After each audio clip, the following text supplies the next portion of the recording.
En effet, l'intonation de la voix joue un certain rôle lors d'un départ. Ce n'est pas le plus important, mais c'est ce qui fera la différence entre un bon et un très bon départ.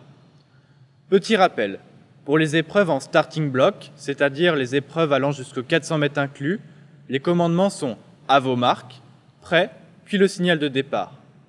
Pour les épreuves debout, soit supérieures aux 400 mètres, les commandements sont « à vos marques », puis le signal de départ. Quelle doit être l'intonation de la voix? Les commandements de départ sont donnés sur le ton de l'invitation. Le commandement « à vos marques » doit être donné de manière claire et calme. Vous invitez les athlètes à venir se placer dans les blocs de départ ou devant la ligne. À vos marques. Le commandement « prêt », lui, doit néanmoins être plus directif. Vous devez donc le dire de manière claire, rapide et ferme. Il ne faut pas non plus être trop sec, ni trop crié, pour ne pas pousser les athlètes à la faute. Prêt.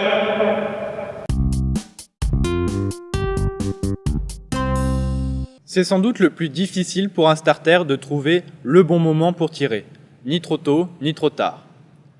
Il faut donner le départ une fois que tous les athlètes sont parfaitement immobiles. Si le starter donne le départ trop tôt, cela risque de favoriser un athlète qui serait en train de monter. Ainsi, il serait dans la continuité de son mouvement, ce qui l'avantagerait. A l'inverse, cela peut le pénaliser s'il redescend légèrement de sa position haute. Dans ce cas, si le départ est donné, il ne sera pas prêt.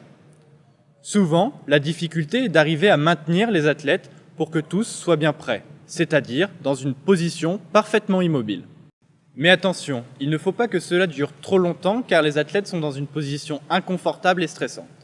Donc, si vous vous rendez compte qu'un athlète ne se stabilise pas, faites relever la course, puis faites-lui présenter un avertissement comportement par le juge-arbitre en lui expliquant qu'il doit impérativement s'immobiliser.